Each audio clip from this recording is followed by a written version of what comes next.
তাহাজ্জুদ সৃষ্টিকর্তার সঙ্গে একান্ত আলাপ। তাহাজ্জুদ গভীর রাতের গোপন আমল। রাত যখন গভীর হয় তখনই শুরু হয় তাহাজ্জুদের মোবারক ওয়াক্ত। এই সময় আল্লাহপ্রেমী বান্দারা আরামের ঘুম ত্যাগ করে মহান রবের সঙ্গে একান্ত আলাপে মগ্ন হন। হৃদয়ের সব আবেগ ঢেলে দিয়ে রবের প্রতি ভালোবাসা অর্পণ করেন। সেজদায় লুটিয়ে পড়ে রবের সঙ্গে হৃদয়ের কথা বলার এর চেয়ে উত্তম মাধ্যম আর কি হতে পারে।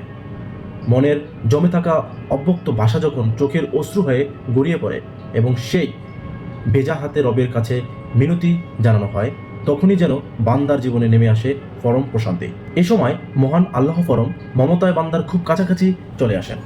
এই বান্দার জন্য এক সোনালী সুযোগ রবকে একান্ত কাছে পেয়ে নিজের সব প্রয়োজনীয় ও মনের বাসনা তুলে ধরার।